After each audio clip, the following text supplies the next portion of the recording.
Great, thanks, Nan. I've shared this deck in like 30 minutes before, so 10 might be a challenge, but I like a challenge. So this is a systems approach to conflict. I think most of us who've gone through training in OD or organizational or industrial psychology have taken some classes on conflict. So this is kind of my synthesis of the stuff that meant the most to me in class and the stuff that I'm using, right? Like this morning, I sat down mediating a conflict with a worker-owned co-op, and I actually shared my slide deck from tonight because I was like, here we can get this nice overview. So I'm grateful to the opportunity to do this, to then have this slide deck handy to share with others. So just quickly, how did I end up as the peace nerd? I'm a non-binary person, so I often feel the tension between masculine and feminine. I'm a massage therapist and body worker, so I'm really interested in human systems that are somatic and recognize how important the body is. I also studied as a psychotherapist. I, of course, got a graduate degree in OD. I work as an organizational mediator, a DE&I facilitator, and a curriculum designer. And I have a blended past of working with folks with disabilities, social emotional education for kids, which I'll show you a little bit about, and community leadership education. So the origins of this work, I think it's always important to kind of point at who came before. So what I've synthesized in a couple models that I'm going to show you comes out of family systems counseling, nonviolent communication, adaptive leadership, which was originated by Heifetz at Harvard, third-party mediation, justice, equity, diversity, and inclusion work, storytelling, as we're recognizing the value of telling and sharing stories, and also intergenerational trauma work. So those, I'm reading books and taking in things from all of these places and kind of being like, what keeps showing up? So I'm going to stop sharing for a second, and I'm going to ask a question, which is conflict a problem, or is avoiding conflict the problem?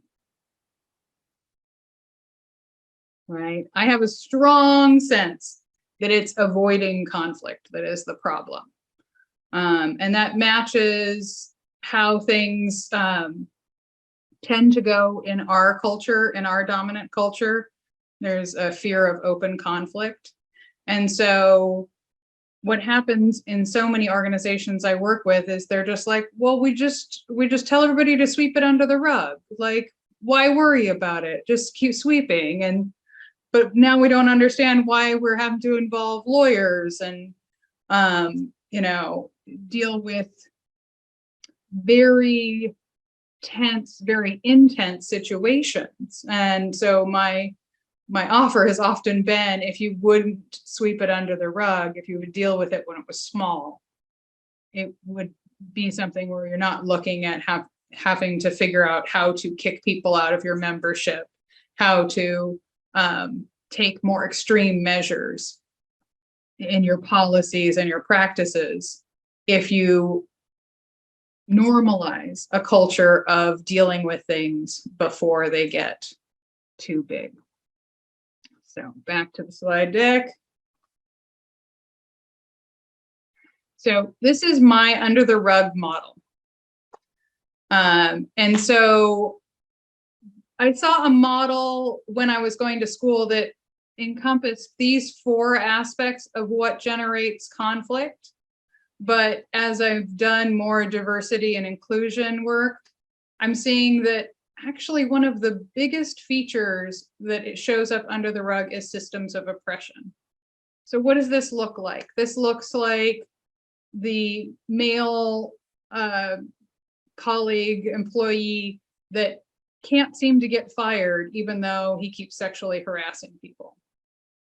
This is the systems of internalized sexism in a lot of women, where we might undercut each other rather than supporting each other. This is racism. This is ableism. Being systems that are heteronormative and don't include folks on the LGBTQ plus spectrum, right? And when we leave those in place, they create a lot of problems with morale, and they also create a really homogenous workplace. So when I'm working with people who are dealing with a conflict, this is the major cause of conflict, and it's the place I look first. Most of us tend to have learned from our schools or our upbringing. Often we are like, okay, that's a problem person, or those two people just don't get along. And what I would say is it's really useful to recognize that it doesn't have to be about ego. It can be about patterns that happen in systems, right? It's not that these people are doing it wrong or that person is problematic. It's what are we acting out? So we're often acting out these systems of oppression. Here's my dad joke. This is an unclear role, right? Whereas there was cinnamon roll in the middle of my model. Well, I was trying to figure out how could I create something visual that might stick. And I thought if I made something goofy, that might remind you. So here's the other thing that I'm constantly seeing when I'm working with folks is unclear roles and goals. This is one of the main things that we can help change clients that we're consulting with or internal with is if we guess something's going on, do they have clear roles and goals? Do you have a clear job description? Because often what happens is either nobody wants a task and it isn't assigned to anyone, but it must be done for our company to do what we do, or everybody wants a task and it's not assigned to anyone. And everybody's trying to get that spotlight or that opportunity. And so most of the time I have people create new job descriptions for themselves, and then we see what's left over and we can create an additional role. Team norms and group dynamics. This will come in from other places. People show up with, oh, I just think work is like this because it's how it's been in other places that I've worked. Or we just kind of fall into a flow. A lot of people don't want to hear it, but unless we're consciously disrupting it, most of us will assign the roles of our family members to our coworkers and map that onto them, unless we deliberately are curious about who's actually here, not just be like, well, I'll just have the dynamic I have with my sister with you, and the dynamic I have with my cousin with you, right? So surfacing what those dynamics are and looking to see if they are sustainable and helpful for people and helpful for our goals. And then finally, if we've explored all these other things, then we can look, do these people just not get along? Is this person in some sort of chaos or crisis? But if we explore what's happening on the systemic level, rarely do we have to tell somebody that one person that they're doing it wrong. Plus, we get really important information about how we can increase the health of the system that we're in. One of trying to figure out how to get this all in. So a lot of people are familiar with white fragility. This is a challenge that we have. Again, the ego becomes defensive in conflicts. We can let people know you're just acting out something that's already in the water, that's already in the field. If you were not here, this role would be assigned to someone else. And how can we disentangle our identities from the conflicts we find ourselves in so that we can explore them? These are features of the US dominant culture. I won't go into all of them, but fear of open conflict is a way that we maintain the status quo, right? Or there's only one right way to do things. And just plain old fear. Some of you may have seen this, the Thomas Kilmann sorter for conflict styles. So what I think is interesting about this is they've named these axes assertiveness and cooperativeness, which I think is true, but I also often talk to people about how much I care about the outcome and how much I care about the relationship. And it's really nice for people to know, what is your reflexive style? Mine is collaborating. The disadvantage of collaborating is it takes a lot of time to discover the win-win-win, right? But I know plenty of people who their reflexive style, depending on the home they grew up in, might be avoiding or accommodating. What I like to remind people is we can move into these different places depending on how much we care about the outcome and how much we care about the relationship. If I don't care about the relationship or the outcome, I'm going to avoid it. That is totally a reasonable strategy. I don't care about the outcome, but I care about the relationship. I'm going to accommodate. That's a totally reasonable strategy. So having maps like this help us locate our tendencies and be strategic about when we want to use the different styles. This is a little diagram from adaptive leadership around when people need to create some new path together. We actually are using a productive zone of disequilibrium or orchestrating conflict, trying to be in a space of being creative, innovative, divergent.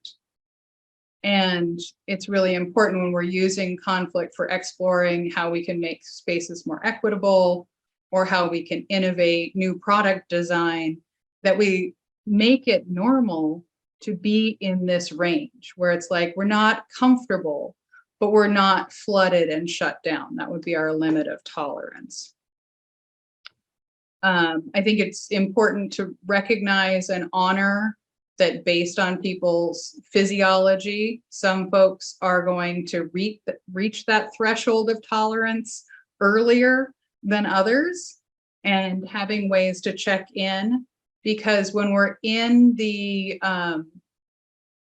parasympathetic nervous system, we can actually have more access to our frontal lobe and hope and creativity and optimism. And when we're thrown into fight or flight, we don't have access to those things. We can't innovate. We can't design together when we're overstimulated and shut down or frozen. Most humans tell stories of conflict in a specific way, which is, I am telling the story, I am the damsel. I'm telling it to you, you're the white knight. And the other party is a dragon. And one of the best things that we can do when we're working with people on conflict is have them own the ways in which they are the damsel and the white knight and the dragon. But it's nice to know, like, oh, somebody's telling me the story and they've painted themselves as the damsel. That's just a natural human thing. It's a way we seek and are met with sympathy, but it's not a very powerful place when we're dealing with resolving conflict. When I worked with elementary school kids around social emotional education, we had a peace path that is actually spray painted on the playgrounds of many schools in the Bay Area. And third graders are peacemakers and walk other kids who are having conflict on the swings, on the slide, through these steps so that they're able to do conflict resolution. And inspired by that, and the Dalai Lama getting really excited when he saw that map, I've created a process as well. So I'll show you my process after this. I don't know if you all had this in school. I just really love it as language for people to kind of feel in their body around, let's address things when it's a poke. Because if we don't, it's going to build up and then it's a pinch. Every time that somebody does that thing and you're like, oh, I should have said something about it when they first did it. And now they've done it the 10th time. Now it's really bugging me. And then this punch is that, like, that's a deal breaker. Whether or not we've ever told the person that something they're doing is upsetting to us, we may be done with the relationship. We may not want to go to couples counseling. We may not want them to talk to us about what it would take for them to retain us at the company that we're in. So my model is SOAP. So this is what I'm using with my mediation clients. And it's basically each person shares the story of what they've experienced. They own how they co-created it.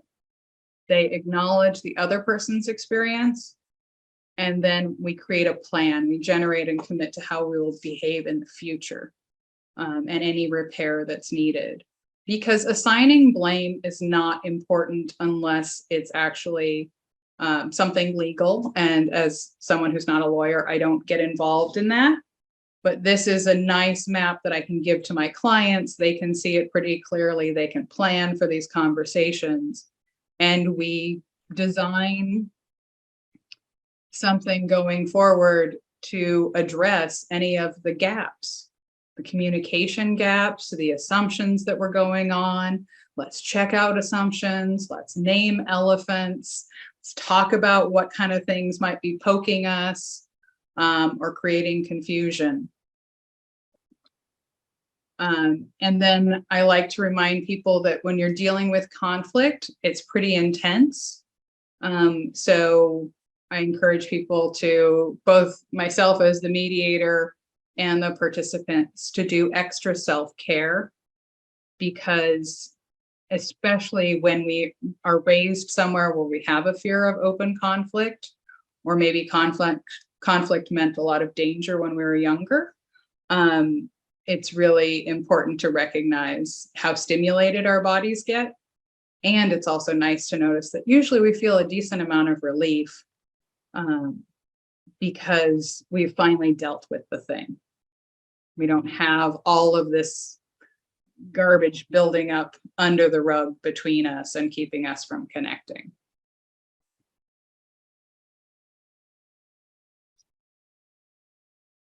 Thank you.